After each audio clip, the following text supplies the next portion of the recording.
everyone, and thank you for joining us for another trip to Nintendoland. We're here for another trip. It's starting to get pretty cold around here in these parts, but we're trucking through it. As always, I'm your host, Mike Burgess, video editor for RationalPassions.com, who's the editor on this very podcast, where you can listen to on podcast services on any of your favorite ones or ones you prefer, or you can watch the video version over on our YouTube channel, which I also edit and put together. You can see all our lovely faces. You can see all the people I'm here with. I'm always here with Alex O'Neill. Hello, Alex. How you doing? Well, I am not a video editor, which people will at some point see the two videos that I'm laboriously chipping away at and being like, okay, yep, I'm learning here. Yeah, it's a thing. And I sent you the easier versions of those videos. I know. I appreciate it. One person I'm sure has learned a lot about video editing now that he's on the other side, the PR side. It's Jurge Cruz. Hi, George. Hello, everybody. I am back, baby. Jurge Cruz, former social media editor of irrationalpassions.com. That's known Nintendoland. PR cop of Pop Agenda, the youngest cop of Pop Agenda. Finally. Hello, everybody. I'm literally coming off of crunching on a video for the last week, Mike. I'm feeling a lot better now that I have given birth to that, and then eventually it's gone. You don't have to think about it. You don't have to think about it ever again. Don't think about it. Actually, I have to make a different version for an outlet. But don't worry about it. Hello. All right, that's George. right. It's George. Yeah, we're happy to have George here for another podcast because we're here to talk about a bunch of Nintendo news. There's a Wii U. That's how you know I'm here, baby. Wii U is ready to go. Here, hold on. That is how you know he's here. That's exactly how you know it. He's got Fatal Frame booted up of I'm all games. games. I'm here with you. I got it here as well. Let's go. Here's this new 2DS I bought from Nintendo.com this fucking year. Not even a 2DS XL. I'm excited. I'm excited to hear what you've been playing on that 2DS XL later in the show, George. But first, we have a bunch of games have come out, and also some news. Nintendo news has happened.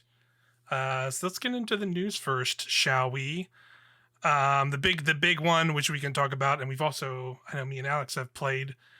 Super Smash Brothers, the final DLC character, has arrived, and it's Sora from Kingdom Hearts. Holy crap! Feels like an aeon ago. Yeah, where this was but a dream. It was of some fake Smash clone that's 2D pixel art where Sora's alt costumes have him with red and blue hair or something stupid that isn't.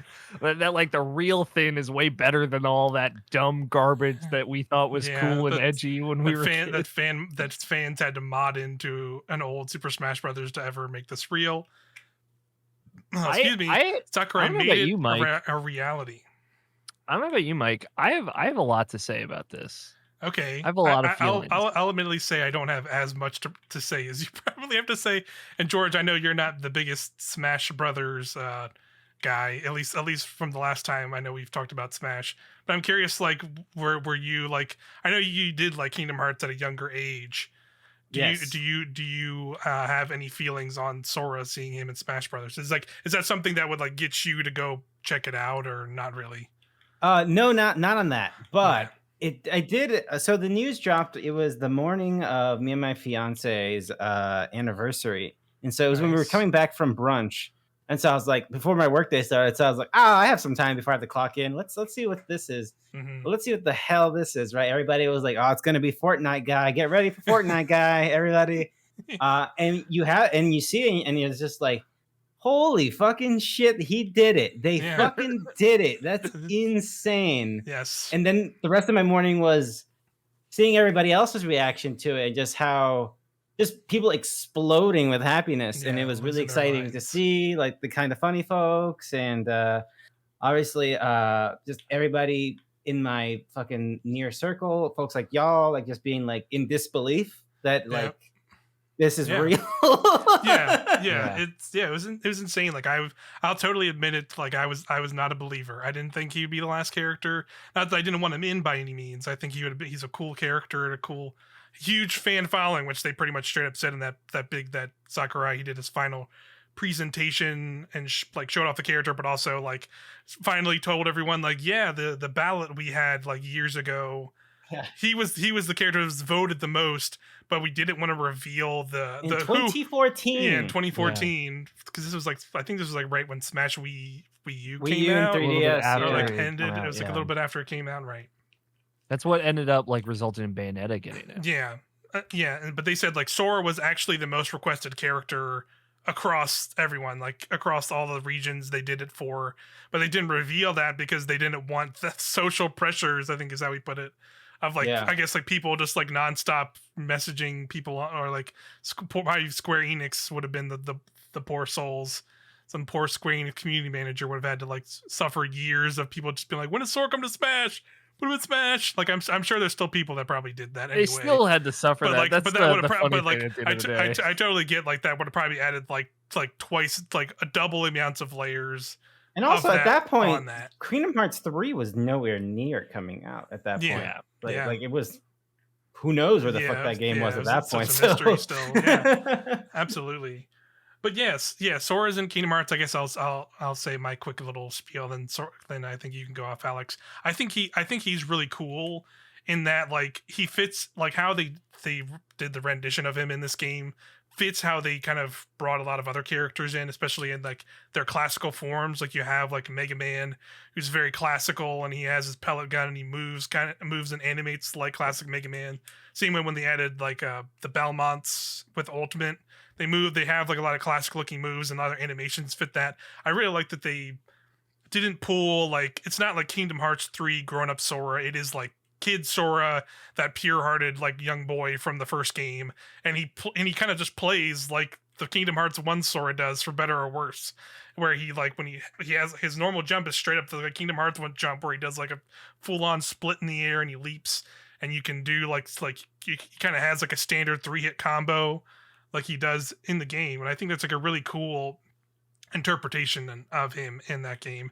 And I know like I know Scott from our site, and I think some other people were kind of like frustrated that he's not like the like you hit the end of the game King Sora and he's like a god anime swordsman character and he's like flying around doing a bunch of crazy combos, and I get that, but I also think like that personally to me does like not fit the how when I first think of like Sora from Kingdom Hearts, I think of like the version that's in this game of like he is just like a kind of a cool, like he's a boy and he's, you know, he's magical and he, you know, he's sort of Disney adjacent, so he's like kind of floaty, and like they very much I think drove into that idea of him, and I think it works really well. Totally.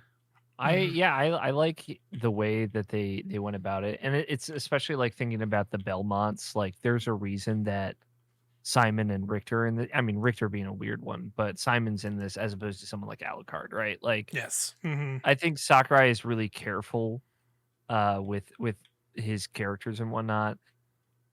The other hand of it, which is like zero Disney at all, which you know is exactly it in my dreams of fantasies that I thought in my head. That is how I thought of it. I thought it would be like, at most we would get like Riku or something in the background of a stage. Which we like sort of kind of got, but not really. Which we got. I to be fair, like with Kingdom Hearts, because like that Nomura art is so iconic, I like that kind of inclusion of a lot of those characters that way. But like to me, and I'm probably in the minority thinking this, but like I feel like Sakurai was the one that's like, I don't want Donald and Goofy in this game. Like he is such a purist, and I feel like if anything is we've learned from all of his presentations, like he's been very adamant about one thing, and that this is a video games game and not a other games game. Right. Sure. Sure. Yeah. It is. There's only one piece of Sora's, you know, specific character design. Obviously, his whole look is an homage to Mickey Mouse, but there's only one piece of him that is truly Disney, and that's the Mickey Mouse keychain, and that is the first thing we see. Yeah. With this character, and that is also easily the most expensive single thing in Super Smash Brothers. Period. Yes. How many legal meetings do you think they had to go through just to get that like imagery like in a trailer and then the game? That's like the insane thing. Yeah. That's the feeling of like, I really don't feel this is a half-assed way to do it, because they did it the way I think that you would do it. That Sakurai would do it. Like, he wouldn't want Mickey or Donald or anybody showing up, but he would want to represent the Kingdom Hearts part of Kingdom Hearts while keeping the same like clever levels of homage that the character designs and looks and stuff that Kingdom Hearts has, like how Sora looks like Mickey Mouse and stuff like that. I think all that's still there. But yeah, like I'll say Kingdom Hearts is one of those games that I've played probably more intensely than any other video game that I've ever played. I saw you. I saw you pretty much like a week after we played. I already saw you online on PlayStation playing again. Yeah, I was playing a lot of Kingdom. I've played a lot of Kingdom Hearts in the last month, but just grinding stuff on the side and having fun. Yeah. But like going from Kingdom Hearts to Smash, there's not a lot of games I could do that properly with.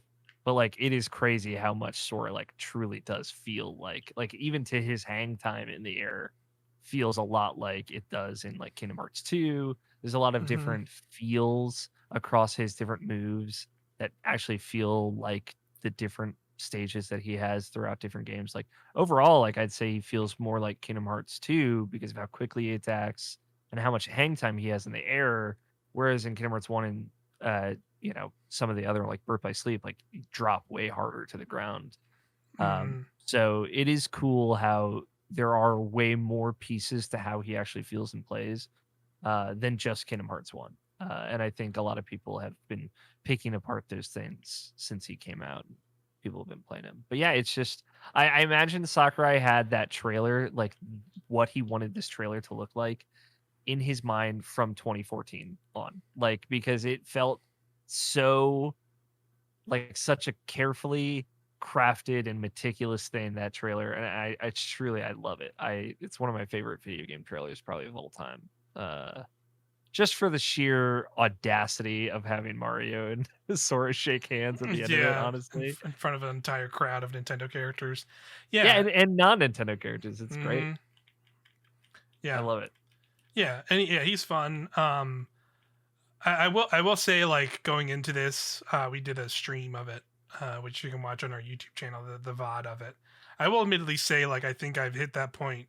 As much as I love Smash and like talking about Smash, I think like now that we've kind of hit that end point, I've also felt like I've kind of hit that point where it's just like, okay, we can kind of take a break from Smash. You know what I mean? Like, we've had these years of discussion about it. I mean, this podcast in itself, in some ways, was kind of birthed from us doing like a podcast about Smash Ultimate when it was leading up to launch.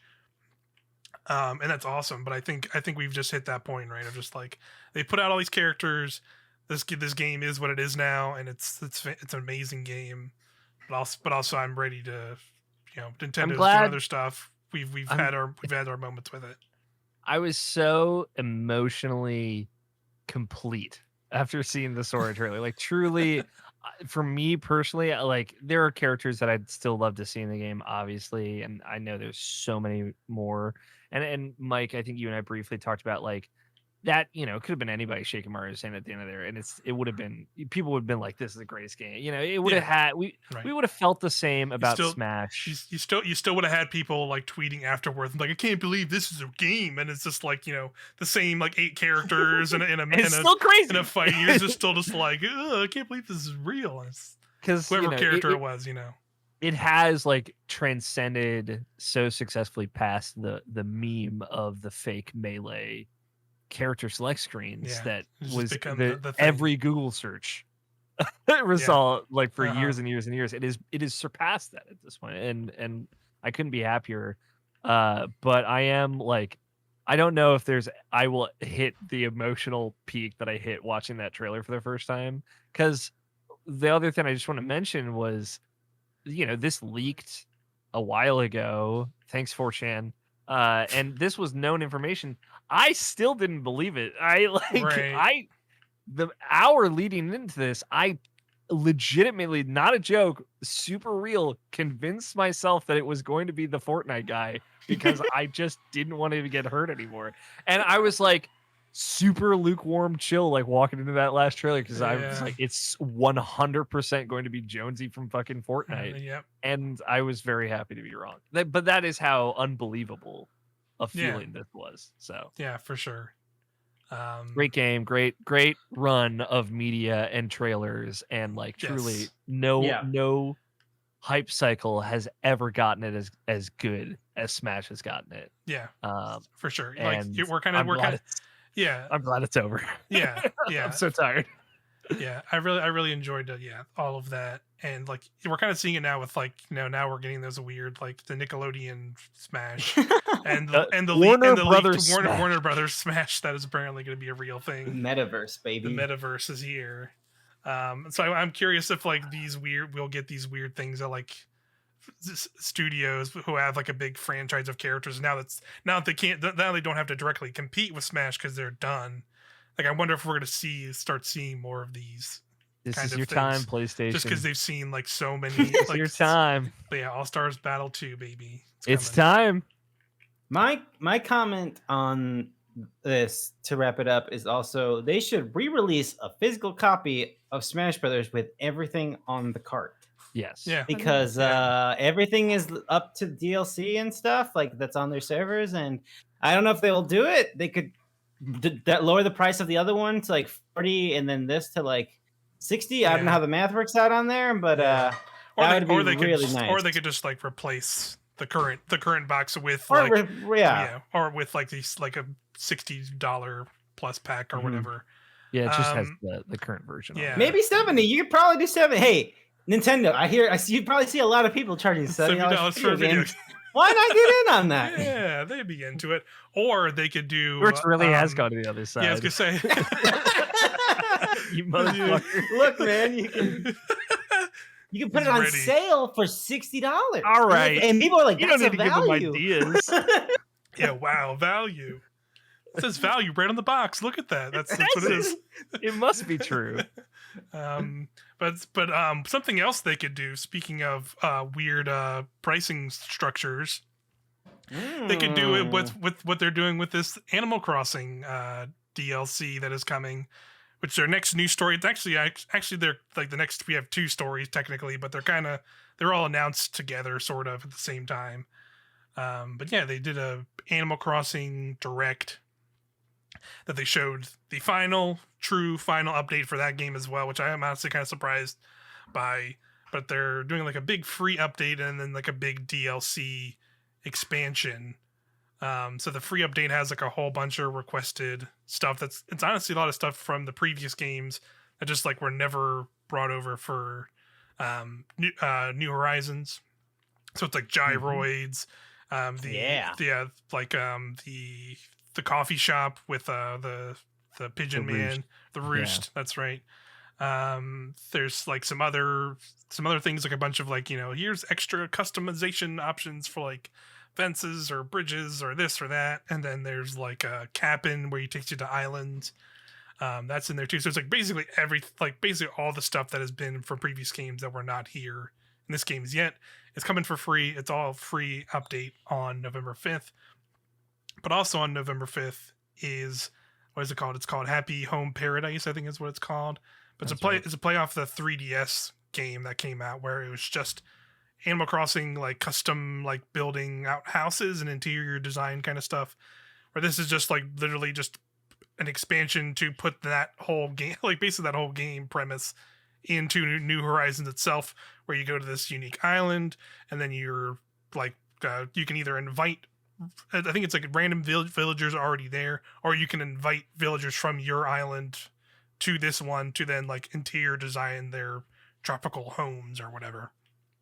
I think that's $25 on its own, or you can get Nintendo Switch Online plus expansion pack, and that comes with the subscription on top of Nintendo 64 games now on the thing, and Sega Genesis games also coming together all as one package. So if you do the subscription version of it, I think now it's bumping what, up to $50 a year for the Nintendo Switch Online. And $74.99 for family? Yeah, for the family package. I think that sounds right. I think it's 80. I feel like it's 80. Maybe it is that 80. Sounds right, because why not? Yeah, exactly. Nintendo, didn't you hear you charge $70 for video games now? I mentioned the family thing mainly because the little loop there is that if you get that, then everybody in your family would get the DLC as part of Expansion Pack Plus. Yeah, so and depending on how many people you have, like in that family thing, I think it does come out pretty cheap, where it's only like literally like single dollars a month for like multiple people. But I think it'd have to be like the max amount of people you could do on that family plan. I think I was for a while too. I don't know if I still am or not. But honestly, I've not even this expansion, the Animal Crossing update is not out yet. But the actual Switch Online expansion pack, the N64 games and the Genesis games are out. And I've personally have not picked up that expansion pass yet, just because I have not either as well. So because it's not good. Yeah, it's not great. We're talking about Animal Crossing though first before we get into that. Yes, for sure. The Animal Crossing stuff is pretty exciting for me. I've actually already pre-ordered the DLC by itself, because this is kind of the thing I wanted personally, where like this is a game I really liked last year, and obviously hit at a very weird and specific time that the reason exploded into the game and the kind of the huge popular hit that it kind of was. But I really enjoyed it during that time, just because it was like, a great distraction, but also like you definitely got to a point last year where it kind of ran its course, and you're just kind of like, okay, yeah, and like the stuff they're adding isn't like okay, but just kind of whatever.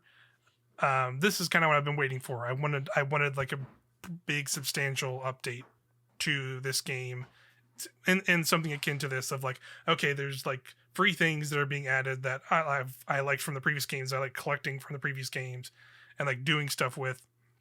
On top of like, it comes with the New Horizons stuff of like, hey, I can put gyroids like hanging out around my island, which is pretty fun. Or I could make like a own area of my map to like hang out with. Or I can do this new designer stuff and like have a whole bunch of new options to like do stuff on my island, which I think is cool. I think it's like what this game is like kind of sorely needed for a while. But I think I'm kind of surprised that like they were just like, yeah, this is it. We're not going to do anything. That's a very Nintendo thing to do. Yeah, for sure. I'm of two minds about that, because I feel like that means that is because that team is working on something else and they can't have them not working on something. Yeah, that makes sense. And that makes me feel like, there's potential for a Switch 2 and for a slate of launch games that might want to be on that, and you probably want that team making one new of those Animal games. Crossing. Yeah, maybe a new Animal Crossing right out the gate, so you know what you're getting yourself into, and you have a infrastructure to actually support it throughout the length of the console, as opposed to they did not think this game was going to do this well. No, yeah, totally fair. And they should have known it would do better, better than most games, right? Just because of it. But like, it did do much better than truly anyone could have even fathomed. Brie Larson was on a show in Animal Crossing with Gary Whitta on Twitch. Like, it was beyond anything. Yeah. No one ever thought about that when this game was announced. Yeah, totally. So like this happened. This is a decision they made. The decision to make this probably 9 months ago, and how well it came together, and how big and substantial it is I think I didn't expect people to get a paid DLC this substantial or anything this substantial to Animal Crossing at all. I thought we would get just more continuous small updates for a little bit longer, but not that much longer.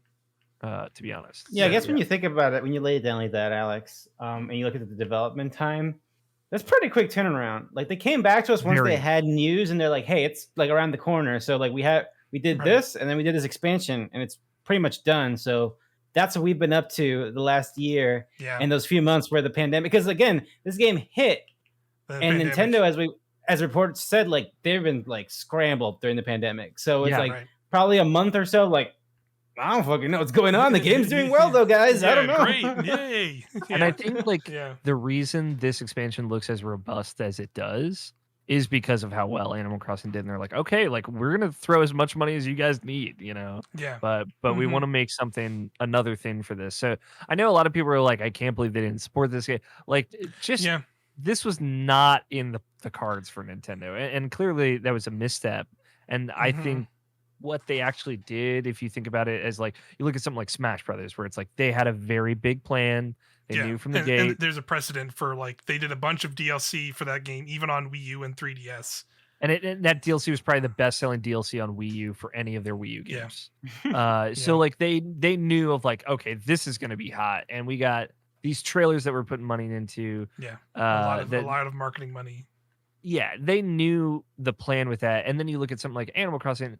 Clearly, Nintendo just didn't know it was going to be on this scale. They had holiday. They had the Easter event. Was like, okay, we got our bunny guy and eggs and stuff. So like exciting. That's their big Animal Crossing plan. Yeah. But that's not big enough. Yeah, exactly. And like I think that's what it was. I think exactly. It's like going back to like the pandemic, kind of probably upending a lot of what was probably going to happen with this game, right?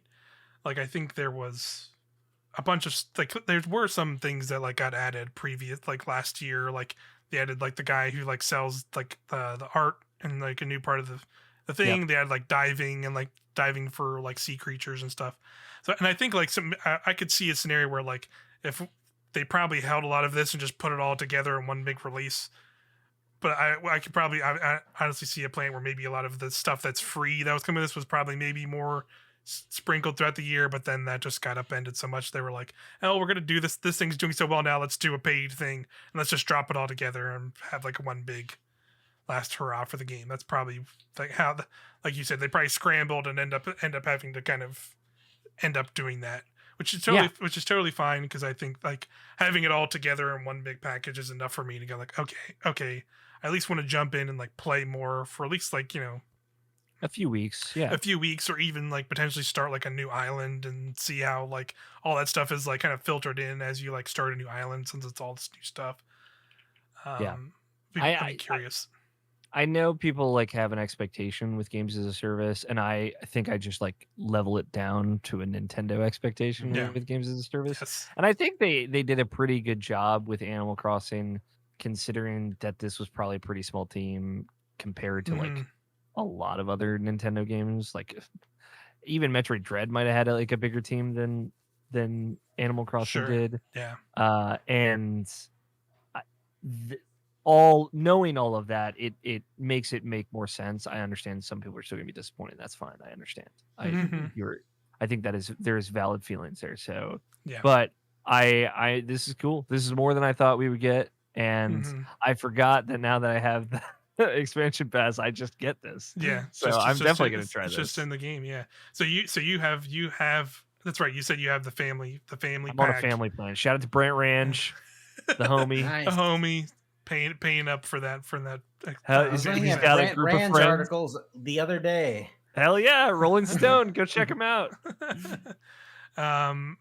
But yeah, so have you actually like sat down and tried out any of these N64 games, or not really? Very little bit. I played a little bit of Ocarina of Time, and I should go back and like really analyze it and look at it. But it definitely didn't feel great. I thought that you could map controls.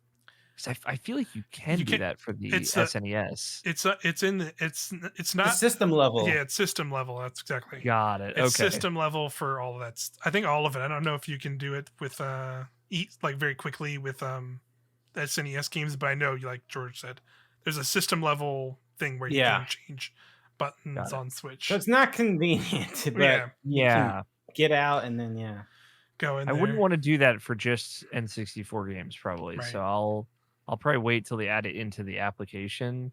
But I'm also hopefully.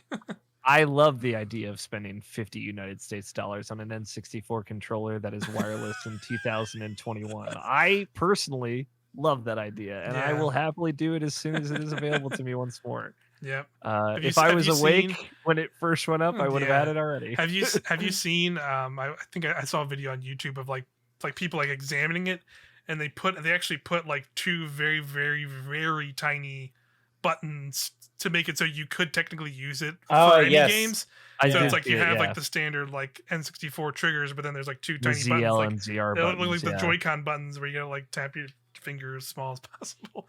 I thought that was very Love funny. It. I absolutely. I have one of the SNES ones just because I love the idea of a USB-C classic controller that I could plug into my computer in the future and like have available to me at for any purpose. I love that. Yeah, it's nice, and I think that's fun for them. It's like very much a thing. Like I think they do right by that, at least sort of, in terms of like the people who are into these games will want to like buy a unique controller. And I'm sure there's like third party options for some of that stuff still, but if you want the official Nintendo quote unquote version, that's there for. Yeah, I almost got it when it was up, but I decided not to because I'm not getting it. Because then I have to. I was like, yeah. Like, in order to get I have to play the games, and then I'm in. At that point, it's like fucking exactly, no. yeah. And that's kind of where I was at. It was like honestly, I didn't even do the $50. You have an N64. We all have, you both have N64s, right? I do. Yeah. I don't have an N64. I have a GameCube, but I don't have an N64. Okay. I was gonna say I honestly like when they first announced this, I was like not fully in. It was more just because of the fact of how they've been doing the SNES like releases, the addendums, where it's like I understand it's probably pretty challenging, like with like the price point they were probably at, and like I feel like Nintendo is one of those things where like you can look at fucking Super Smash Bros. We just talked about for a little while, and like they got Belmonts, they got Sora, they got all these Square Enix characters, they clearly understand. Yes, they clearly understand that aspect, and they also clearly can like talk to other people to like get proper third party games on their like games people actually want on that service, right? Like I think they can do it. It's just that it probably just comes down to a money thing of like is it worth it for them yet? And I think them jumping up to 50 potentially opens more of that of like, all right, we're making more money from this now. Maybe now we can start opening up these other pathways because now they have Genesis games here too. But that's like just me playing like the hopeful. It's just me playing like the cross my fingers. Like maybe this will be fruitful and we'll get a bunch of cool stuff. But I also don't know. It's like. Yeah. Are we going to throw this whole system out when the next console comes out? Because now we have to start thinking about that. We're in that time range that the next 2 years, at least, if it doesn't happen. Yeah. Where it's like, well, is my Nintendo Switch online membership going to carry over to the next platform? Yeah. And all these games just going to be there or no? Am I going to have to buy a new online membership and just let this other one expire and then forget about it? Like, yeah. Which has historically been how Nintendo does. There's a lot of questions. You just have to buy virtual console games all over again for like the millionth time. Yeah. It's such a big conversation to even like come near when you're thinking about it. Like, should I just buy this? Yeah. I understand like the fear of just like, I don't even want to get into that. Yeah, exactly. And it's like it's one of those things where it's like a lot of the games they've shown for the N64 side of things, it's like I like a lot of those games. Like they already have. They got Banjo-Kazooie. They have coming, Ocarina of Time's on there. They're getting Majora's Mask, Pokemon Snap. Somebody had that conversation with Microsoft. Paper Mario, and Banjo-Kazooie. Like they're getting the games I would want on that service, but it's like I'm not going to spend the $50 a year to like you get to those games, and then like are we just going to get like win back level video games? Win back, baby, for like the rest of this service. Like here's Castlevania 64. That's the SNES, right? Like here's Glover, I guess. If we get Glover, hype for Glover, dude, people would lose. If we get Glover, and then they play, and be like, "What the fuck am I doing?" Yeah, that's like a whole full playthrough stream on Twitch for sure. Yeah, and like you could add, they could talk to Night Dive and add Turok, but then they'd be like, just buy the better version of Turok for fucking $15, motherfucker. Yeah, that's already on that platform. Yeah, and like same with like Doom 64. Like Doom 64 is already on there too. On there. Shadow Man's probably coming as well, buddy. Yeah, fucking. Like I'm sure like they ported a lot of those older Star Wars games. Like I don't know if they did the N64 one that's on there maybe. No, Shadows of the Empire has not. Rogue Squadron would be cool. There's a Rogue Squadron game for N64, isn't there? Maybe. Yes, I'm the not first sure. one. The first one is because the second one was a GameCube launch title. Yeah. So. And then like the Genesis games, like I don't know how many more Genesis games they're gonna get. Okay. Can George talk about this? Yes. Please. He always has strong opinions about emulation and old games. So I spent a lot of time thinking about this because when they first announced the price, I was like, I don't think this is awful. But then you see, we factor in how poor the emulation is, how the controls are not remappable, how the online service itself is fucking trash and continues to be terrible. Yeah. And then you add on the fact that you can't trust Nintendo in terms of a curator of this catalog. And that's when it felt to me like, you know what? And you don't own the games. So that's when it was like, you know what?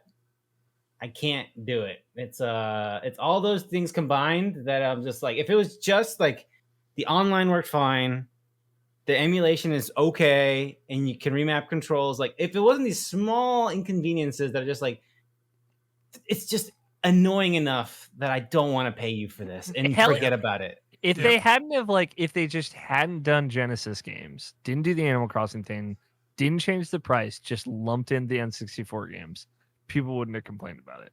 They would have been like, took you long enough, but that would have been it, you know? Yeah, you're probably right. That's like the worst part. But Nintendo was like, no, we'll do more and then charge more. That's what we're gonna do. We're gonna charge. All fell apart. I'm sorry, Nintendo. It all fell apart. Yeah.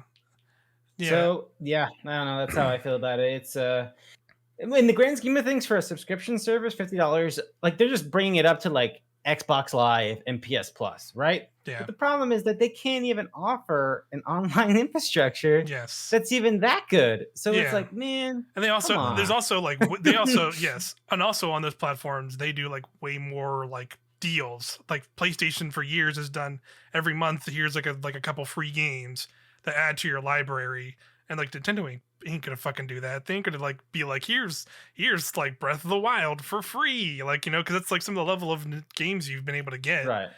Like years after the fact on there. God of War in the PlayStation Plus collection for PS5, and they've done like the Uncharted collection and stuff in there. Like Nintendo all their would never games, they wouldn't do that. They're not gonna do that. Here's our Switch 2 collection with like 60 FPS, Breath of the Wild, Mario Odyssey, and Splatoon 2, like just bundled in with the console, right? It would be incredible. They'll never do that. And guess what? It would be amazing. We'll buy the games. That's why we're a bunch of weak fools. Yes, they know. So that's the weird thing, right? Like, so like, how does Nintendo look at this? Like, what are the numbers? It's fascinating. We'll never see the data. Yeah. And it's weird that we live in a world now where if people are loud enough, Sony will flip a switch on Horizon Zero Dawn, and Microsoft will flip a switch on Xbox Live.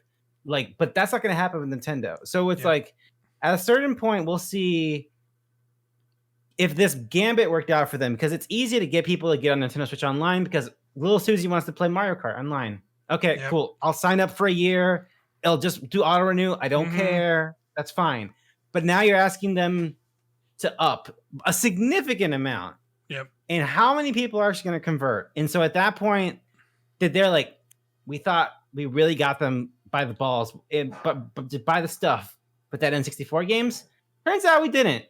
How do we make this better? Is that going to happen? Yeah. I don't know. Yeah. That's where it is. It's like up in the air. It's like, and I think that like really it all comes down to money. Like if they like they up the price and like clearly they maybe wanted to hit some level, some financial goal with like their increased prices. Like that's the only way I can see them being funny, like, man. Being like, yeah, okay, we'll add more stuff to this and maybe that'll get more people on it. And it's like, that's the only way. It's even funnier because like when you think of like where that money is going to, that money is going to Nintendo. But when you look at PlayStation and you look at Xbox, like I can confirm to you, there are teams of people who sit in meetings and have whose whole job is like, what's coming to Game Pass? Who are we meeting with? What's coming to PS Plus? Like, what's our budget? Like, can we talk to this bit? Like that happens all the time. But is Nintendo really getting on that phone call? I bet you 100% more that Microsoft is following up on that email thread. Like, hey, can we get Blast Core on there? We'd love to get Blast Core on there. Yes. And then Nintendo's like, Oh yeah, sure. Like 4 months later, yeah. I didn't check my email. Oh yeah, that thing. Whatever. Nintendo is run by people who don't check their email. That's 100%. That's what it feels like sometimes. I don't know, or at least Nintendo Japan specifically. Yeah, maybe at least it feels that way, right? Or somebody's too scared to be the messenger, and be like, "Hey, people are not super hot on this." But who knows? It's one of those things, like, where you brought up earlier, Mike, like how Smash Brothers like clearly gets it, and you see how disconnected these things are, really, because like Smash Brothers has Sakurai, and which means the person in charge 100% for sure gets it and knows exactly what he has to do, and he's a big part of every decision. It's a person who's like championing all of these things and ideas of like he's seeing people talking this, and he can be the one that's like, all right, he has like the power, he can meet at anybody. The executive level to be like, yep, we're doing it. Yeah, but like some of these other decisions probably like just don't have those people. And I think of other things, like other really great Nintendo decisions, like Hades being an exclusive, or Into the Breach being exclusive. Those things, like what I've known different people have headed up whoever's in charge of Nintendo Indies, but whoever that is, they get it. They're working hard. They know it. So it's like clearly there is just somebody at the top for this classics endeavor, this emulation stuff, that just doesn't get it. Yep. And that's a bummer. Yeah. Yep. It's actually Jim Ryan. He's also at Nintendo. He's also at Nintendo. George, you can't get away from him. He's just being like, fuck old games. So he's just somewhere in Nintendo. It's really bizarre. It is. It's so bizarre, and it's like unfortunate because like there's so many like cool games like Nintendo could get on those. I hope. I'm still somewhat hopeful, even though it's probably not a good idea to be hopeful on this, but glass half full, just because I have to, I would still kill for an equivalent of this on a PlayStation platform. For the love of fucking God. 100%. And it is a missed opportunity, and Nintendo's trying it, and they're the other platform holder with the classic catalog. Microsoft's already fucking figured it out. They got it. Game They're Pass good. is good. They're good forever also, which is great. Yeah. But, PlayStation's the other people. They could have just like, hey, here's a collection of PS1 games. Here's a collection of PS2 games. Yeah. They can have top 10s in there just filling up that catalog, and they don't. And they're not even trying. So, Jim Ryan, I know what you're doing. It's weird. It's like nostalgia is like, it feels like in these meeting rooms. And again, I need to make a big note. George is a PR person for the video games industry, so he knows a little bit stuff. But I'm trying my best not to get myself in trouble. But I'll just say, it is interesting how, as an industry as a whole, like nostalgia is profitable, but only to a point, right? Like somebody will make the argument, let's absolutely get a team on this old game, rebuild it from scratch. Medieval, right? Like let's build it from scratch. But no, we can't figure out a way to make these emulators work to get these old games on this service, or like that's too much work. Nobody cares enough. But totally get a team and all the millions of dollars in funding to do this. Right. Not that one is better than the other. I'm just saying, like, it feels like someone's contradicting themselves when they make these business decisions. Yeah. I feel like now that we're seeing even Rockstar is going to that well. Right. Taking a little scoop. Even the top, literally number one top dog moneymaker is going to that well. We're absolutely, and they make a point. We're going to get physical versions on shelves. 100%. Don't worry about it. Physical copies are coming because other people, money. That's gonna change some opinions. Other people are gonna follow suit after that, I think. Yeah. That's actually a really solid one to bring up for sure. Oh, go game preservation, game emulation. It's quite a thing. Never go away. That conversation will never end. Yeah. We'll have to see where this Switch Online goes. I want to be hopeful, but Nintendo does not have the track record also for it. But let's move on here. I think that's all the news I have. Let's talk about some video games we've been playing, shall we? We shall. Let's start it off, George. Let's talk about some Monkey Ball, baby. Super Monkey Ball. Banana Mania. We've been playing it. The whole conversation about having you on the show was started by me and us talking about in DMs being like Monkey Ball. They're doing it. Let's go before that. Let's talk about, and I watched your reactions to that Nintendo Direct for E3, where I was like, boy, howdy, that was the most Jurge Cruz ass Nintendo Direct ever made. Yep, it really was. So yeah, Monkey Ball was officially revealed there, which is why I mentioned that. Yes. Yeah, it's a very good. It really was. Monkey Ball and WarioWare in the same direct. Fatal Frame, Cruise and Blast, like all these. Oh man, I forgot Cruise and Blast. Oh yeah, I have it on this list. It really was just you. To it really was. And they do say like there's a Nintendo Direct out there for everybody. That one was for you, man. Yeah, there was the B game, the B game hour, baby. The 3DS crew showed up and was like, "We make games too." Yeah, come on, come with us. But yeah, Banana Mania. I love. I absolutely love this collection. I don't know how much you killed it out of the park. It's like one of my last reviews. One of my last reviews for Irrational Passions was Super Monkey Ball Banana Blitz HD, and it very much felt like a testing of the water. And you did not, when you compare the marketing campaign for this game and the one there, they could not be more stark. Like it was very much like let's just try this out. And this one was like, no, we're going full in. We are confident there's an audience for this, and we're going to give that audience everything that they want, and we're going to be responsive to their questions. We are going to celebrate these characters as if we've always cared about them. Yes. And it's you can see it in the menus in the game. Like there's just so much attention to detail, and they killed it. They knocked it out of the park. Yeah. I think I as a person who enjoys Monkey Ball, but still we'll admit that there are some weird things about the franchise. I still have some criticism about old Monkey Ball levels where I'm looking at this ridiculous and nonsense spinning level at 150 miles per hour. Yep. And everybody who loves Monkey Ball, who's been yelling about the jump button, is all like, yeah, this is good. This is the stuff we wanted. And I'm like, I don't know about this, guys. Come on. That's my first real quick thoughts, Mike. Yes. Yeah, no, I'm 100% with you there of like, I'm like loving like jumping back into this and like jumping through levels and like remembering of like how much I played this game on GameCube, and would even have like friends over when we would play random GameCube games, and jumping into this and just being like, oh yeah, this fucking level where you have to just put the monkey in front of a launcher up the straight, the straight like thing, and just hope and pray your monkey lands in the right spot to like get on it. And there's just there's all those levels, but then there's just like a bunch of like really fun and silly stuff in there. And like you said, like there's just, this feels like a really thought out and like loving collection of just this entire franchise. Like really, like they have all of the levels from Monkey Ball 1 and 2, and then the deluxe. They did a package like this. I think that was for like Xbox and PS2 is called Deluxe, and that added extra stages. And then that they basically just took that package and added even more like stuff on it, and completely remade like almost all of it, like pretty much all the games. And like it's just really impressive. It's a lot of fun.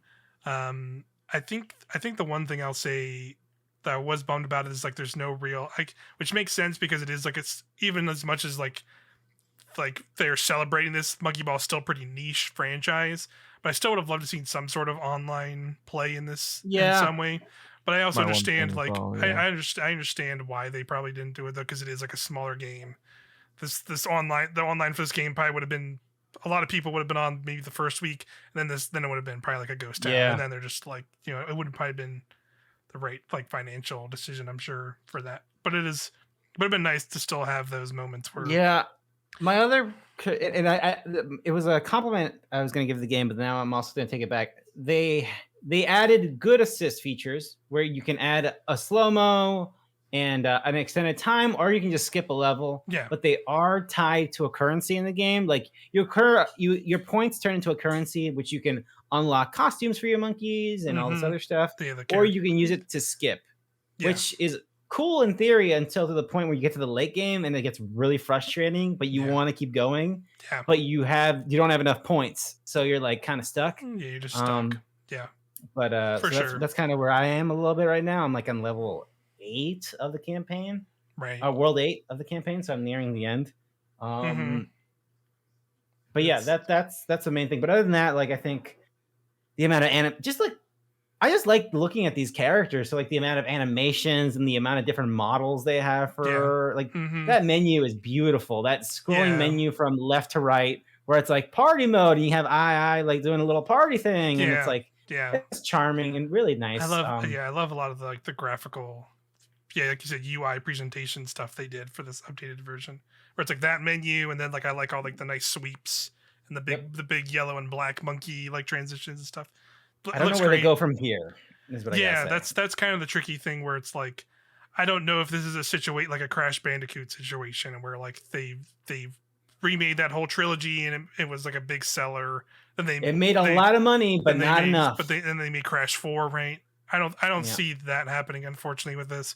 But I'm still glad it exists, like regardless, just for it's weird though. Like the handful of people for us that are like, I love these games, and I want to be able to play this on a modern console, and there's a full package I just have now. I am curious, what would both or either of you want from a new Monkey Ball? That's what I'm asking myself too. It's like, honestly, like I would wait another 4 years maybe and come back with another one. Yeah, because it's weird. Video games are weird, right? Because it's like we're very much what's the new shiny thing in my face, and like how long are you around, right? Because it's like with Ratchet and Clank, there was a point where folks were getting a Ratchet and Clank every fucking year, and then at a certain point nobody cared, right? Like you're around all the time. Yeah. But you bring a new one, and then you put like a long gap until the next one, and people are stoked out of their minds. Yeah. So totally. It's a weird thing of balancing a property of you want to give it a shine every few years to keep it fresh in the player's mind, but whatever the hell. And I don't know where they go from here, because they proved that there is an audience for this game, and people like it a lot. People enjoy memeing on it, so it's like the Twitter, the Monkey Ball Twitter has done very 25K followers. And doing the cooking like with II skits they're fantastic every time I've seen one. So I would say wait another 3 years and just do a new Monkey Ball game with new courses. Yeah, like I think two things I would like to see in that game, just thinking off the top of my head. One would be anti-gravity levels, like from like a Mario Kart 8 style anti-gravity levels, where you're like on a ball, but you like some levels you'll like go underneath and like go around and like a loop-de-loop or something, or you'll like go up a wall or something, or either that or do like multiplayer Monkey Ball, where it's like you're doing the Monkey Ball courses, but then there's like 3 or 4 of you like doing them all at once together, like running around. I would try that stuff. Each person moves a different part of the level. Yeah. Or something like that. Like figure out a way to like make like some modern stuff that were not in those original games work. I'm like trying to like create a Monkey Ball story mode or adventure mode in my head, and I just like don't even know. They did make an adventure game at one point that people did not like. So that's the other thing. Like the Monkey Ball fan base, as much as I love Monkey Ball, there are a lot of weird people who take this very deadly serious. So it's like it's what any franchise, like you want to try something new, but you don't want to get the hardcore people too upset. So you got to find that balance. So I would hope eventually they find that balance with something new and exciting in about 3 or 4 years. I don't know. Put this game on Game Pass later on to keep it relevant. Put it on sale a lot. Yeah, I don't know. Keep it in people's faces. Yeah, and I guess the one other thing I'd mention is like I like that they've done all the weird DLC crossover stuff for this too, where it's like here's Kiryu from Yakuza and Sonic and Tails, and then they put in the Monster Hunter or Monster Rancher monster in the game for whatever Sanrio, Hello Kitty, Hello Kitty's in a Monkey Ball. So good. It's just silly stuff like that I think is fun. Like, didn't somebody like make a joke that they should just put the Dreamcast in a Monkey Ball, and then they announced that like 2 days later? So what happened to me is I didn't realize they announced it with like it was like a special edition bonus. Is like you get like I think it's like a Dreamcast and a Genesis, Saturn, and a Saturn like in a Monkey Ball. It's like a DLC bonus for like getting like the deluxe Monkey Ball. I didn't think that was it because they kept doing guest characters, and then I like photoshopped up like a full thing and like put a reply to it. That's what I did one day. Because I remember posting it like in our Select that I was shit posting on this monkey ball thing, and it was like, they should do this, you cowards. And then people then just reply to me with like official art that they already did, and I was just like, what the fuck? I like lost my mind because it was a legitimate thing. So funny. Yeah, it was. So good. It's really good. Yeah, we did. Me and Alex, we did a gameplay video, a viewpoints video already on Banana Mania. I love that viewpoints. Where I play some monkey ball, and I was a Dreamcast in that as well, and it was very had a good intense. time. Yeah, I got to some intense levels there, but it was fun. I want you to know, after that viewpoints, I went and watched a full Monkey Ball 1 speed run for the first time, and it was crazy. People. Yeah, the speed runs are so cool. Buck wild thing I had ever seen in my life. Yeah. Like, I gotta pause until it's on a even number frame here, so that way I'll know how I'm gonna jump. Yeah, they're using the timer to like dictate when they like move, and it's crazy. It's wild. Yeah, so to keep things going, I'll just say that I think now that they proved that there's a market, they brought a new game. I think the community will run away with it and will keep it alive until you have a new one. Maybe if you want to, when you have a new big Sega game, you can add that character in a DLC if you really wanted to, or you save that for the next one. Mm-hmm. I don't know, but I'm glad that this has been successful. It seems, at least from the outside looking in, it looks successful. Yeah. They've certainly went all in. I commend them for going all in on this. So we'll see where they go from here. I like that Sega has been on a streak of giving their old franchise another shot, or giving the IP to someone else to do it. I wouldn't be surprised if there's there's been a team trying to get Jet Set back, but then that indie game came back. The Bomb Rush came in. So who knows? Yeah, Anyways, I'm very curious. But you brought up a good point of like they are kind of like just sort of bringing back a little bit some of their older franchises, Sega, and like giving them a little bit of. I wouldn't be surprised if some of that's because they like Yakuza was like all of a sudden like just like exploded, and now it's like their biggest franchise really. So I wouldn't be surprised. It's like maybe it's like, hey, why don't we just try a couple of these older ones and just see if that happens. Yeah.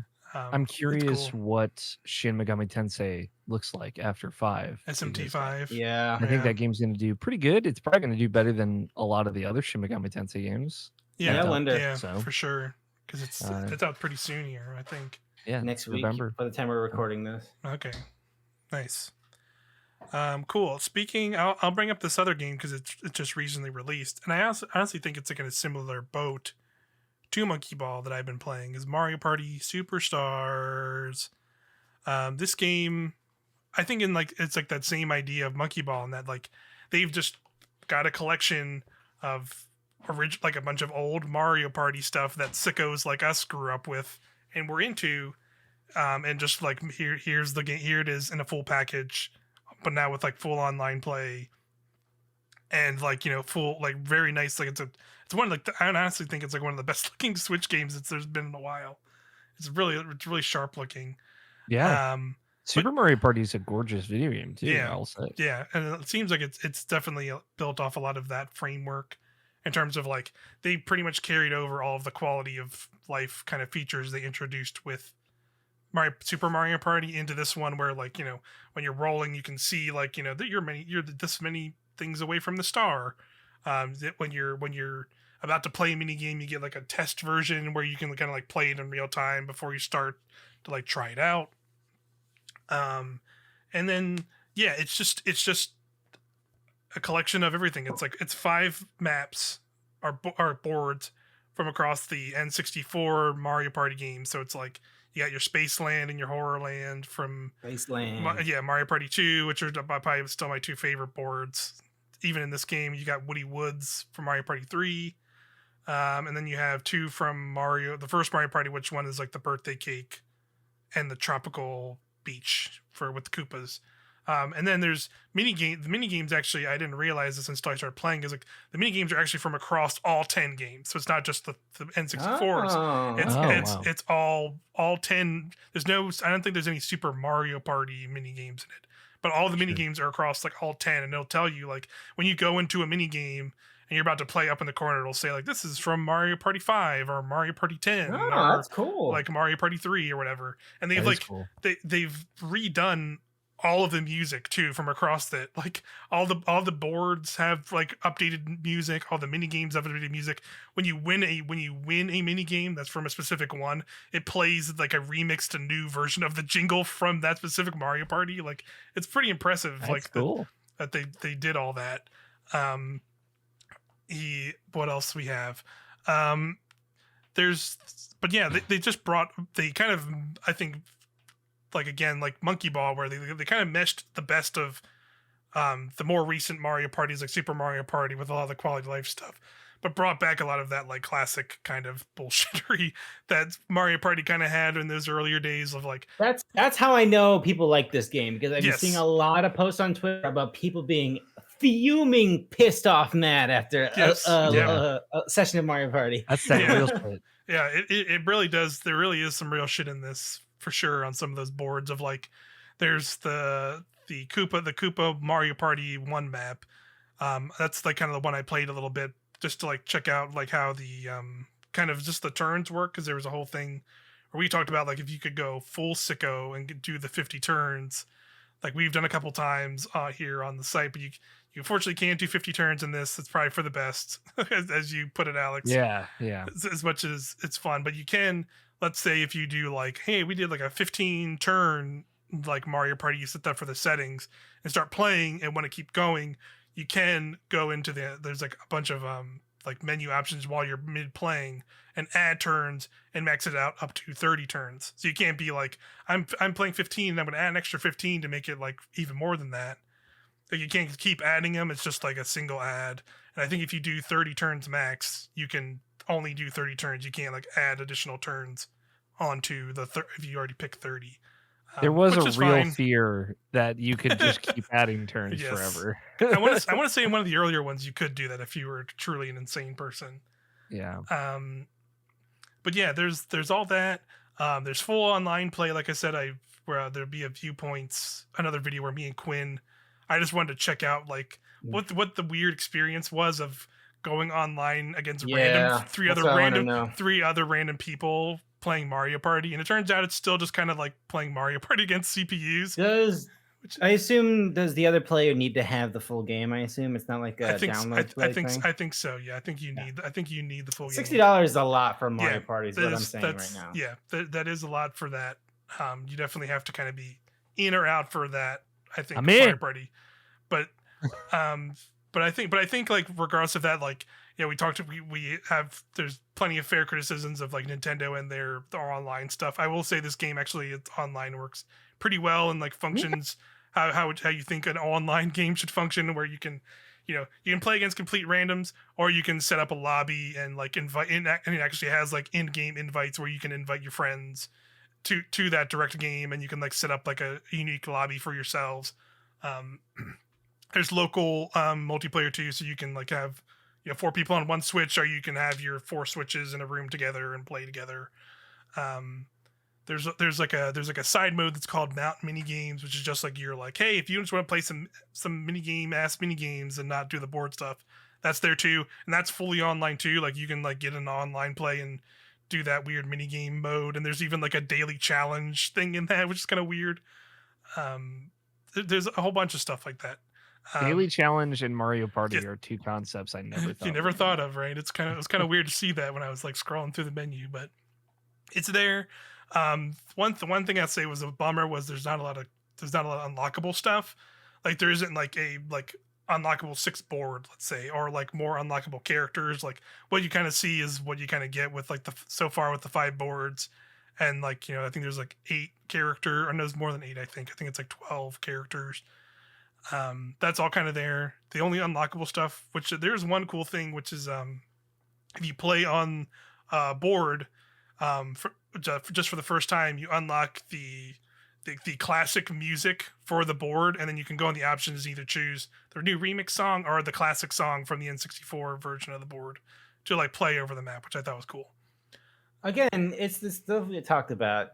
I mentioned, like, we care about nostalgia to the point of going this hard into a standalone product that we sell for $60. But that sentiment of caring for our history does not spread across equally. Like they wouldn't put that attention into like some emulated. They clearly didn't for their N64 emulated games online, but I guess I don't know. Yeah, it is pretty bizarre. But yeah, I think it's a cool package. Like just personally for me, as somebody who grew up on that stuff, like you said, it is a nostalgia thing for sure. And I see myself wanting to play this more with like people online, like with friends online, not randoms online necessarily, but more than I would the other Mario Party, the Super Mario Party, just because like I feel like that was one of those things where I think I just kind of grown out of that era of like motion control games like for a while, like that's many years now. And I think also having to have like extra stuff like for that game where it's like, all right, now we have to have a bunch of extra Joy-Cons to have if anybody ever came over to play this game, or that game I think it has on like better online now, but when it first came out it didn't at all. But this one just out of the gate is like you have online, you can just jump into a lobby and go, and like don't need like even if people came over to play, like you wouldn't necessarily need a bunch of extra peripherals. You could just like if everyone has a Switch, you can just bring a Switch and kind of go, which I somewhat appreciate instead of having the hassle of having all these extra peripherals necessarily just to play a single game. But yeah, I think I'm enjoying it. I'm excited for us to get a group together and play it. I think that's definitely what that game is for. I've got it ready to go. It's downloaded. Excellent. I just have not played it yet. I think I'm just waiting for being like, all right, what's when am I gonna cross that Rubicon? Because I want this, but $60 is just it's a lot. It's a lot for this game. That I definitely had that feeling too. I was just like, you'll probably be able to get it for $40 at some point, similar to hopefully the strategy game, the Rabbids. I feel like it. Oh yeah, but that's a Ubisoft joint, so that's been like $10. True. Ubisoft's been like, but you get that occasional $40. Yeah. Like I bet Skyward Sword's gonna be $40 for Black Friday. Yeah, for sure. That was a $60 game twice. That was a $60 game. Yeah, that's why I didn't. That's why I ended up. That's probably why I didn't end up playing that either. Really. I bought that one. It's all right. But yeah, that's we have another big game to talk about. I want to hear about some of your guys' game. George, tell me about Cruise and Blast, because I know that took over the world. I feel like. Yeah, did it? I mean, okay, so I'm gonna go through mine pretty quickly. Sure. But yes, Cruise and Blast came out. I am shocked that people actually gave a shit other than me that Cruise and Blast came out, because for those uninitiated, this game was announced during the E3, as we mentioned earlier, during this year's Nintendo E3. Mm-hmm. If you're not familiar with that, Cruisin' is a long-time arcade driving franchise that is published by Nintendo, but not developed by Nintendo. It used to be developed by Midway of Chicago, Chicago's own Midway, until Midway disappeared. And so Cruisin' went up into the ether. The great Midway disappearance. The great Midway disappearance. Nobody knows. Has anybody seen PsyOps? We're PsyOps. So a lot of those devs, obviously those people still reside in Chicago, at least a lot of those people. Eugene Jarvis being one of those lead people, who also worked on Robotron, Narc, other classic arcade games. They made their own company called Raw Thrills, and they're like Midway like they grabbed more than they could fucking actually chew and swallow. Let's make an arcade company that makes arcade games, but just enough for all those weird Dave & Buster's, for all those weird movie lobbies. Yeah, we believe we can still make a business of making arcade games to service those people, and they've been going on for a decade plus, making those games. And around 2017, I want to say, they got the license from Nintendo, and they made a new Cruisin' arcade game called Cruise and Blast, and that was cool enough. But it was a weird thing of being like, would this ever come to consoles? Does Nintendo care enough? Yeah. And it turns out they did. In a weird dance, it's not published by Nintendo. It's published by Raw Thrills, but it says licensed by Nintendo. Here it is. It is a home port of the arcade game with a little bit more content, but it is pretty much just an arcade port of that game. 2021, and it's awesome. Still getting arcade ports. Yeah, it's cool. I I feel like I've skewed because I've been listening a lot lately to Jeff Grubb's content and his game mess And he stuff. likes it a lot. He's very much into it. Like he to the point where he made the theme song like one of his podcast outros, and it's very funny. That checks out because like it became like sort of a meme, but he also really actually likes it because he plays it for his kids. He plays it for his kids, and his kids like were really into it. One of the few games of the year to get the prestigious Polygon recommends sticker of approval. It's like if you're into this game, you're in all the way, and you want to advocate it for as much as you can. Mm-hmm. And I think this game is what it sells is at. Like this is if you want an old school arcade game, racing game, but like with the good and the bad, right? Like this is straight up. Remember when you paid $60 for an arcade game that you could just play over and over at home with no like campaign or like this long, like the meat that you expect from a modern video game. Yeah, this is just the tracks, just tracks and race. Drive around, and that's good enough for you. Then come on in. And for me, I got like 5 hours out of it, and I was pure fun, like podcast game. Like it's silly enough. Like if you had like kids or if you like nephews and stuff, like it is perfect dumb, like here's the dinosaur, just fucking drive, like it's fantastic. Your unicorn drive like as a car, but it's just madness. My only thing that I'll say and to wrap it up is like I said, repeated here, like it is an arcade port, and just like arcade ports of old, the console that is available on the Nintendo Switch cannot run the arcade version of Cruise and Blast. So this is a downscaled version of that arcade port. As I understand, that arcade port ran on a NVIDIA GT like 1060. So the Switch is not as powerful as a 1060. So like graphically, it is reduced across the board. Load times are there. They're not that bad, but they're there. Cars look weird. That's the thing. Yeah, that's the thing. Does it have online play or no? It does have online play, yes. Cool. So it does have that. Nice. That's fun. Oh, one last thing I guess I'll also say is so all the not all the cars, because there are sharks and dinosaurs you can drive in this game, but most of the cars in this game are licensed vehicles, which means that this game will eventually get delisted. Right. And there are physical copies of this game. So I feel like this is going to be one of those games that you either got it when you could or you didn't in the future.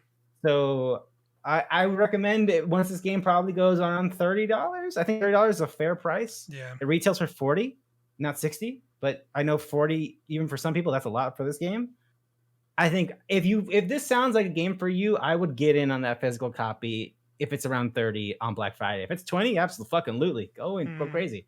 But I'm wondering how many copies are actually being produced for it. My Walmart actually sold out of copies at one point. Once people started talking about it, you could see that there's an uptick in people who wanted it, especially collectors. So that's all I gotta say about that. Yeah, it's cool. It's cool that was able to happen. That's crazy. It's just they just kind of cruising on a modern video game console. Yeah, I mean, I think I know how that happened behind the scenes in terms of people who work in Nintendo, but again, I don't want to get myself in trouble. Yes. It's cool that there are passionate people out there doing the Lord's work, though. Yeah, I mean, agreed. And then it gets successful. Again, cynical George would have just said, "This is like something I think is cool as hell, but nobody's going to give a shit." Turns out, there's an audience. Some people care. Turns out, there's a lot of people who like video games, and their tastes are very diverse and different, and so there's space for little niches of weird stuff to be successful in their own right, which is really fucking cool about video games right now, I think. Yeah. It is. Cruise and Blast is the definition of a lost oddity. To a T. It's a callback. Good callback. I love it. That's only for the real ones who got. It's only for the real ones. Yeah. For the real ones. Anything else you want to talk about, George, game wise, or? Yeah, WarioWare came out. I don't think you talked about it. We haven't talked about it. We haven't. I was not able to pick it up. WarioWare Get It Together came out. It's a new WarioWare game. That was also announced during that direct. This very much feels like a sequel to WarioWare Gold, is what I'll say. A game that I played this year and purchased this DS. There it is. 4. So I played WarioWare full circle. It all comes together. So I All did play comes together. WarioWare Nice. Gold this year. And I think WarioWare Gold's a better video game than WarioWare Get It Together, unfortunately. That's kind of what I heard, and that's kind of why I didn't really get into it. It's a real shame, man. They put that on 3DS. It's a real shame. Yeah. The reason I say that is because the production value on WarioWare Gold for some reason is higher than this game. And then like that game had a lot of voice acting and a lot of animation that was wonderful to see. It had so much character. And this game has some of it, but not all the way. There's a lot of text, but not a lot of voice acting, which the advertising would lead you to believe, which is a shame. Gotcha. Do you think it might have to do with like I guess I don't specifically know, but like I'm assuming like it may have because of the bigger casts that's kind of always around. Would that make it? Could be that, and also this just appeared to me COVID. Yeah, the pandemic, getting voice actors in booths to do stuff, and like their bandwidth is so weird. Like that was also probably a thing, and maybe NOA was like like just the weird channels. Like, yo, this game needs to come out. Yeah, like we can't wait anymore. We have to get it done. Right. So that was probably also a thing that happened. And what's the budget for this game? Who knows, right? They're charging $50 for it, so maybe who knows? Yeah. But so that is a reason why it's not as good. But secondly, I think the gimmick is fine.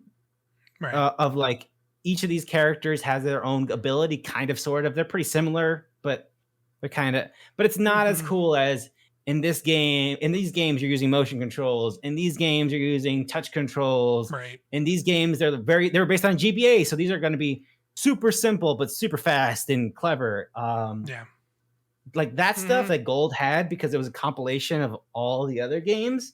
Not being here makes it feel lesser than, in my opinion, and it's why I haven't finished it. I'm still super grateful that we got a new WarioWare game. Like I'm not gonna look a gift horse in the mouth. Yeah, because it's really cool that they actually WarioWare games are like once in a generation, if lucky. I'm shocked they even did another one because of Game and Wario, but they couldn't bring back the drawing one.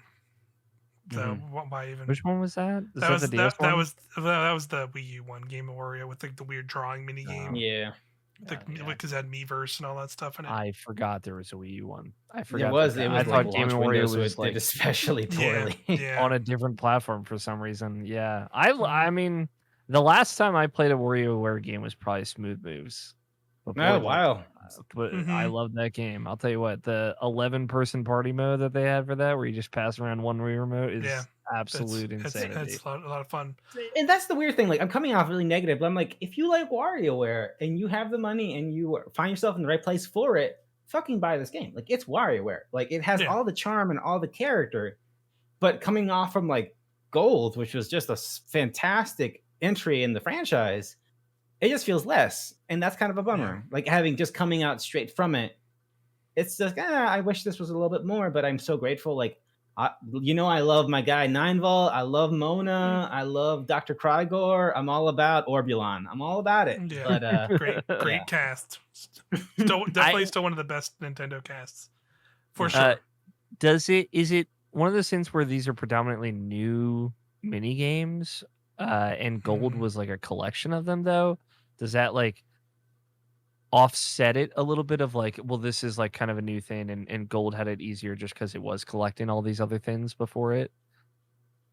Yeah, like the there's just less stuff for them to play with these new games, though. Even though they're brand new games, like it really is just like move this character and they shoot in a direction, or it's pretty much it. It's a different take on this character can shoot, but maybe this person has a boomerang that can do the same thing. If you, the creativity is the creativity space is just limited. Yeah, that was kind of my thing too with it. Of like, I think the concept of like having different characters that do different things in a specific micro WarioWare mini game is cool, but I don't know if it's like a full game should be around it. Personally, right? That could be like one person's thing. Like that could be that, or that could be like a game mode on top of like a more some other WarioWare thing. Right? Yeah, it's like I would have been like in the meeting. Hey guys, we probably only got one WarioWare game this generation. Is this the bit we want to commit to? Yeah, because it's a solid idea. Like it's not bad. It's just like is it good enough to be the one WarioWare game you're gonna get this generation? Yeah, and I definitely get your point of like, even though like it's probably collections from older games, the fact that you can like jump around from like here's like a bunch of DS mini games where you have touch things, or you have like the moving mini games, and like there's like a much wider breadth of types of mini games, even though we've seen them before like in a single game. I think like definitely that sounds. I think Gold definitely just has a lot more going for it. Also, I think the campaign's just better. Like, also, it's weird. Yeah. Again, I don't know. That's why we're Gold. It's good, but it's just a slight disappointment. Yeah. Real quickly, also on my list, I want to just say that Fatal Frame Made in the Blackwater is out. I have it, but I have not started it because I've been too tired. But it's out there. Yeah, it's there. They're putting all of your video games on the Switch, man. They're doing it. All the weird shit, you can get it. I think it's doing well. Probably, I assume it's. I mean, the Fatal Frame is in that really sad place of series where the people who like it are like, I'm gonna buy it on every platform. I'm gonna get it here. Like, it's just really sad. You know, like we gotta tell them that we want more, guys. Yeah. Well, why aren't you buying Fatal Frame? Buy it. Don't you care about me? And like, yeah, it's just I'm about to go buy a Fatal Frame for you, George. It's still me with Dragon's Dogma 2. Like, come on! I don't know why I own a physical version of Dragon's Dogma on Switch, but I do.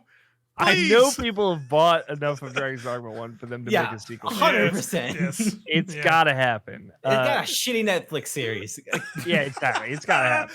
Oh, I totally forgot about that. You're right. I want to say, though, with Fatal Frame out there, I, as a lover and defender of this game, do not appreciate the Woolly World disrespect of putting it on the 3DS and not the Switch. Oh, yeah. I feel like that was a despicable move.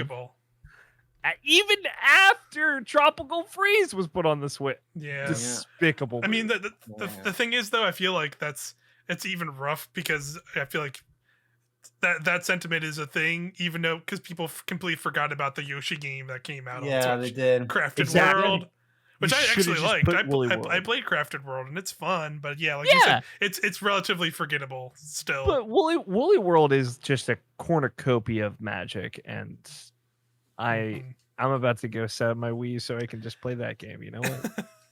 That's true. I did forget about Woolly World being stuck on the 3DS and with Poochie. With Poochie. All that Poochie content I'll never see. I will say, I guess I'm becoming the Crafted World defender or whatever the fuck. But Poochie is in that game. I just want to say, all right. Yes. Poochie's in that game, god damn it. There's some fun worlds in that where you like go into like a space world and you're like it's like the same Woolly World style of like there's like ships that are like hanging and you like jump on them and they'll like weigh each other and there's like different layers where you can kind of go back and forth. I like that game. But you're right, Woolly World should be on Switch too, because at this point they've like brought every other Wii U game onto the Switch. So just it's Wind Waker and Twilight Princess HD will die on Wii U with Woolly World. Star Fox Zero also. That's especially funny because they put Captain Toad on Switch and 3DS. Yeah. But they did not put Woolly World on Switch. Despicable. Rude. What are they, that's really what they're not thinking about over there. Stop thinking about your bad subscription services and start thinking about putting Woolly World on Nintendo Switch. But yeah, that's we got one last game to talk about here, which I think me and you, Alex, we're going to talk about. And I think it's like it's somewhat. I played this game as well. You played. Okay. We're talking about Metroid Dread. I know this is like since our last episode we haven't really talked too much about it when we were hyped. I think we hyped up last episode. That's because Alex, just for everyone's thing, you did a review discussion with Moises Tavares, friend of the site.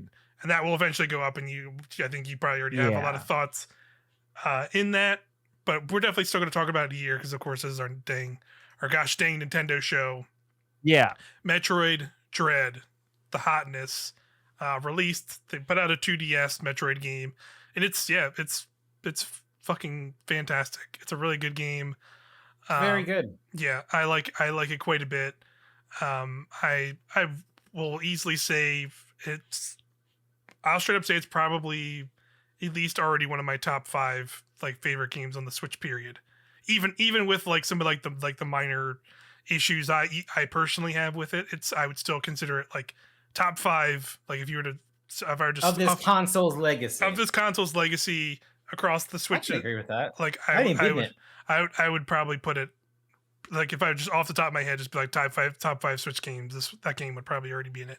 I like it a lot. It feels incredible, like just like very tight gameplay. That's the thing for me. Yeah, it just feels good right out the gate. A lot of the and then as you get more abilities, it still feels even better. The one ability I won't complain about at first is when you first get the space jump and the jump feels bad. I'm one of those crazy people. I'll tell you, I personally felt that jump felt bad. But once you get like the later, like you get the screw attack and then you upgrade it, it's fine. Then the jump's just like, okay, I get this now and I can just infinitely jump, so it matters less. But that was frustrating for me personally at first. But yeah, it's just such a cool game. I love that like the kind of, still in the Metroid style, have like Samus be this more stoic, silent protagonist character, but I feel like this is like really a time they've given her more personality than like kind of any game before that. And I think like the way that comes across in this game personally is really cool, and how like you truly feel like Samus is like not just like a bounty hunter that kind of gets swept up into this. She truly feels like she like knows her shit. She's a warrior. She's here to just like, she's like seen this shit before. Like even when you're in these boss fights and you're getting these cool cinematic scenes when you like do counters right, or other things like I think they just like caught a very like minimal like performance of her, of like not really having much dialogue, which actually I guess it's like a minor spoiler. She does talk in one scene, which is kind of wild. But then like just like across the board of like having all these scenes where like you can tell her like emotions in that moment. You can tell like, they like really think about like that kind of stuff, where I feel like that's not really ever been a thing in Metroid games that I've played. I've not played Other M, I will say. But like, I thought about that stuff in like Prime, and like I love Prime. I still personally would say like the original Metroid Prime is still probably my favorite Metroid game, period. But I think it's just like it's apples to oranges kind of personal preference of like style of Metroid games. I think is just where that comes down to for me. Where I think I prefer that first person kind of exploration style of game, but also with the kind of the Metroid elements to it, right? The traversal and all that stuff. But yeah, anyway, I'm somewhat rambling, but just because I do really like this game, and it's a lot of fun. And yeah, I'm curious what you think, George. Have you played any other Metroid games? Not really. No, I've always wanted to, and the idea has been attractive. It just hasn't lined up, right? Like I wasn't a big Nintendo person around the PS2 generation. I had a PS2, I didn't have a GameCube. I had a Game Boy Advance, but I hardly played it, so I didn't play any of those games. So yeah, and I didn't have a Wii, so I didn't play Other M or the Metroid Prime trilogy when it was there. So like the opportunity to get into Metroid has always been like, you have to seek it out pretty much. If you're around this generation, you either had that right console at the right time, or you decided to seek it out. And so I downloaded them, but I never did. So yeah, my thoughts on this game, and to give you where I am, I just got the Varia suit. So nice. I got that second boss with the weird hole in his stomach, and so I'm trying to figure that guy out. I think what Mike said, that this game from the jump, how it feels, it's like, ooh, this is good. That's the thing that sticks out for me. Like, it just feels so goddamn good. And the fact that you're embodying this character, who I think the Legend of Samus Aran, for a lot of people, it's the games have been so hard to come around. You just built up this character in your head of like this super powerful woman who just badass, just travels space, just goes alone and just wrecks shop. And you feel that she just feels so goddamn cool. And those loading screens where she's just contemplating, like, I think there's a fair argument to say that maybe there should be a little bit more talking. I think that's a valid opinion, but I think also what they do here and what the vision they go for is so goddamn cool. And the fact that you feel that in the gameplay is just so awesome. Honestly, it's so good. It's so wild how good this game feels to me that it kind of makes all of the And I work with indie developers all the time and indie games. Obviously I love them, but it just feels really like it outclasses a lot of stuff out there. Like just the way it outclasses many full 3D games. Yeah, like just how goddamn good it feels. Yeah. So yeah, that's my biggest thing. I think the Emmys, I have no problem with the Emmys. I think it's it's a welcoming new piece of friction to what this genre has been. Like it's a nice little twist to keep things new and fresh. Like in a lot of ways, it appears to me, I'm not a Metroid person, but it looks like we just made a Metroid game, but we did add this one thing, and that one thing is going to keep you on your toes, and you may not like it, but I think it's a valiant effort on them to find something that, like, we're giving you this dish that we made, that Nintendo invented, has been replicated by a lot of restaurants and a lot of chefs, but it's been a long time since the person has come to make that dish, and so they gave it to you, but like, there's a little garnish on here. It's a little bit different, but the rest of it's going to be just like how you remember it. It's going to hit you right spot. And I think so far from what I've played, I'm not that far in the game, so maybe my opinion changes later on. I have no problem with the Emmy. I think they're awesome. I think the checkpoints are pretty, like, checkpoints aren't that bad once you die from an Emmy. Like, it's right outside the door when you get in there. I think my only complaints are the typical Metroidvania complaints of somebody who lives a life and is tired a lot. And I'm just like, oh fuck, where was I? I don't remember where I was doing last, man. I have to go all the way back to this corner of this map because I think that's where I have to go, but maybe not. I think that's where I have to go, but maybe not. I definitely, even as somebody who's played a lot, that's definitely common things. I think like this, like, minor criticisms for me as well. I think there are some bosses in there that just like didn't particularly land for me, but I think that's just because of how like the game will have these moments where it is very Metroidvania and you're just like you're free to kind of roam around to an extent, but then then you kind of get funneled into these fights. I feel like there are some moments in the game where it kind of pushes you in those directions. And like sometimes I got into fights where like I was like, I don't feel like I'm fully prepared for this fight personally.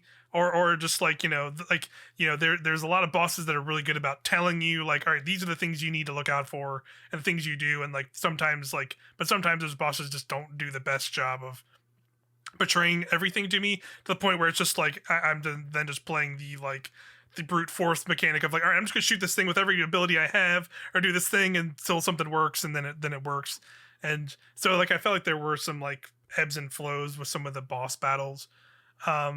And then one other thing I will say is like I was kind of disappointed by the soundtrack of this game in terms of like there wasn't really anything memorable to me personally in this compared to when I think of like other Metroid games, and I can like sit here and think of like, the Planet Zeeb's theme or Ridley's theme or these other big iconic themes that are from Prime Metroid. Yeah, Prime absolutely has like definitely like one of the best soundtracks. And I personally, I think in like all Nintendo games, period. But like this game didn't really have a lot of that, and I think it still works in the game. Like I'm not saying it's like a bad soundtrack. It's just kind of forgettable, right? It's just like it kind of works in the moments because how that game is very kind of somber and dark, and going for that Metroid looser tone. But I wish there were some more, in these bigger moments they had a little bit more epic kind of bombastic music that were from kind of those Metroid games, and I just didn't hear much of it here, which I was kind of bummed by. I have two things, and then I want to throw it to Alex because I'm sure he's got opinions. Two things that I'm going to be complaints. The controls are a little wild. The controls get a little hickledy-pickledy sometimes, where it's just like hold this and then hold that, but then hit that. Like I think. Sure. I get what they're doing with like there is one way to kill the Emmy, and it's with this ultra fucking crazy beam. But part of me is like, was it necessary? Did it need to be in the game? It feels like a little extra. Like you only use this power in these one situations from what I played. So I don't know. And I think I already forgot my other complaint. I don't remember anymore. But yeah, that was one complaint I had. Yeah. Sure. Yeah. I played all of the other Metroid games this year. I am on disability. I feel like I need to disclose that so people don't think I'm like some super sicko. So I have a lot of free time. And yeah, so throughout August I replayed every single Metroid game. There are not enough, is what it was my conclusion at the end of that list. There should be more of these. Should be more of these. They're very good, save for 2, that I would give or take. And one was just because I don't like playing on the 3DS, and the other is Metroid Other M. But yeah, I love it. I love that this game takes something from every Metroid game, even Other M. The diffusion beam is an upgrade that is only in Metroid Other M, and they gave it like more of a purpose here. It's an upgrade you have yet to get, George. You get it after the boss that you're currently fighting. And every upgrade is used for progression. No upgrade, save for the scanner that you get, is not at some point useful to progress through a challenge in the environment. And I love that. But yeah, I mean, you guys covered a lot of it. It feels like a 10 out of 10.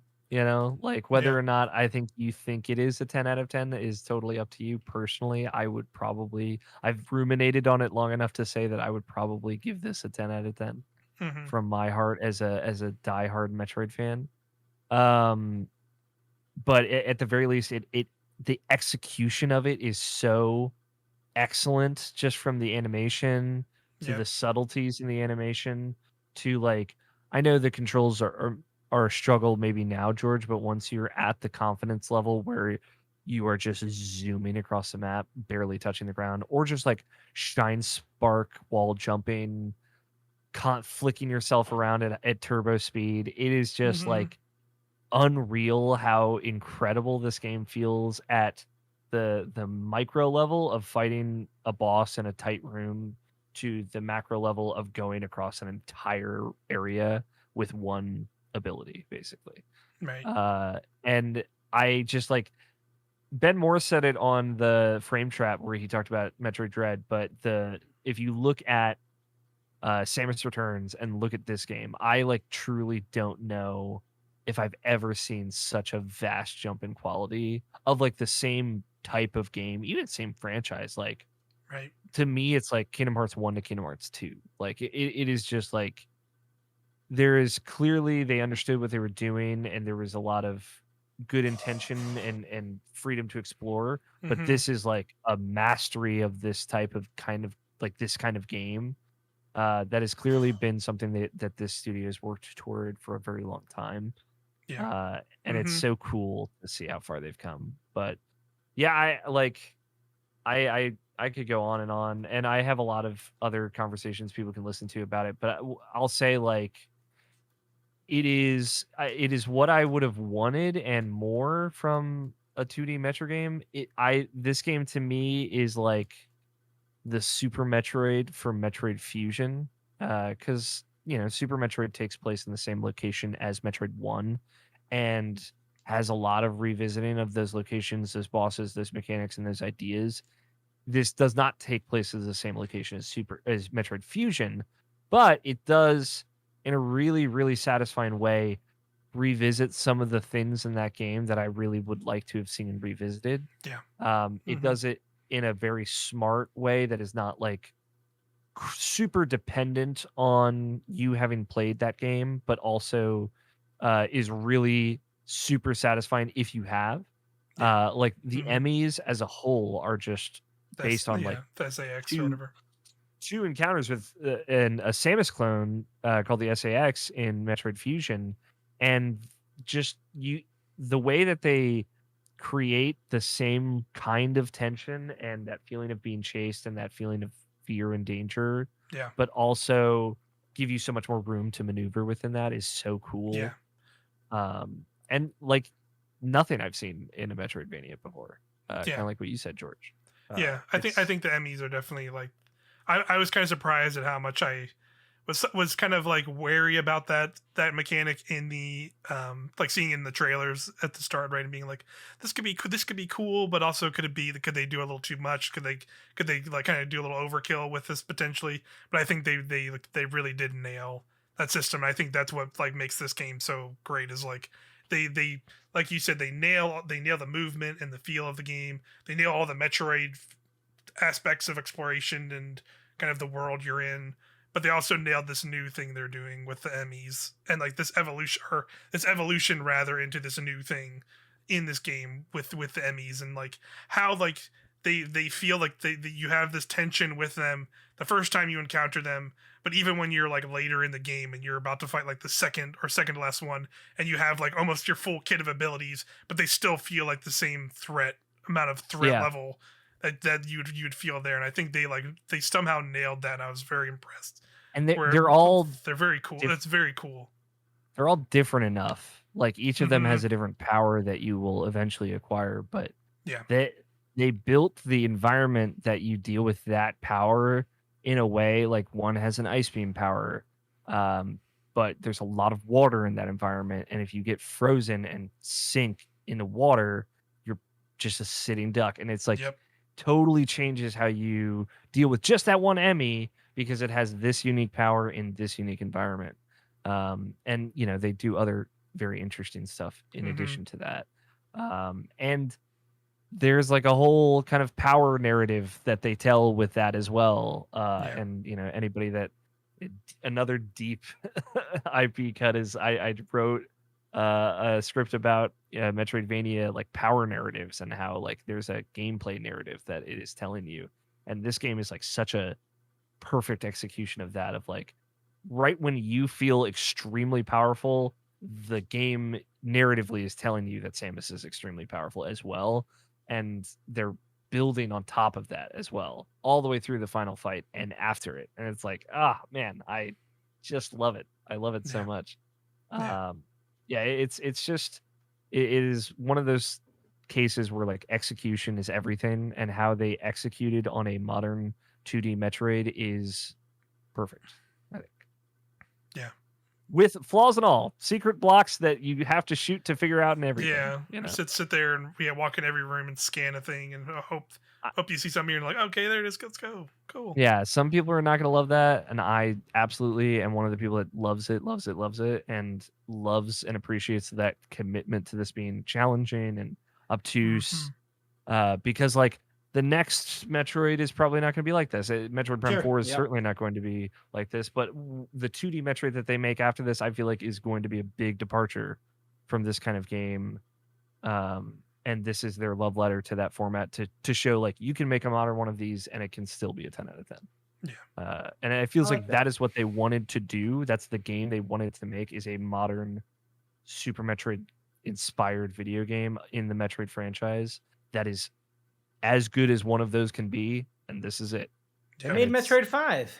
They made Metroid 5. That's exactly what they wanted to do. They made Metroid Dread. They made Metroid Dread. The myth. They did it. And it's a game people are going to remember. You know, like that's what, like Final Fantasy 15 is maybe a game people are not going to remember after versus 13 and everything that happened to that and all that. But I think people are going to think fondly of this game for a while to come. I'm always going to remember Noctis and Prompto. I will. My boys. Yeah, my boys. Our boys. But yeah, that's I pretty much we like the game a lot, and I'm looking forward to hearing yours and Moises's and I had discussion.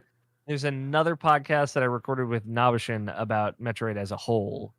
Nice. Excellent. So if you want to hear me talk about Metroid, I got things. We got it. We'll have it soon. But that's going to do it for this podcast in particular, though, because I think we're all good on games. Thank you so much, Jurge, for joining us. I feel like it's weird. I don't know if I should ask, like, I do the usual podcast asking of like, can you promo stuff? I don't know. You just want to tell people to buy bug stacks? Buy bug stacks. I mean, no. First of all, thank you for inviting me. Yeah. I miss you both greatly, as we are good friends from our time working together. You're wonderful people, and I wish I could see you. I'm glad that one of the last things we did together was going to PAX East in the year 2020. So that's wonderful. You can find Jurge Cruz Alvarez 26 on Twitter. I work for Pop Agenda. Fucking follow at Pop Agenda Co. I don't know. Go check out Toem. It's a pretty good video game. Toem is pretty good. I played I don't know. all of it. It's great. Yeah, follow me on Twitter. Check out some of the games we represent, the developers we work with. I enjoy my job. It's a good time. I don't know. Are you saying this under duress? I enjoy my job. Yeah. Jen's gonna watch this. She'll know. She'll know. No, it'll be Nick Verge. It won't be Jen. It'll be Nick Verge. She's got to watch a baby. She can't watch George. Yeah, that's a good point.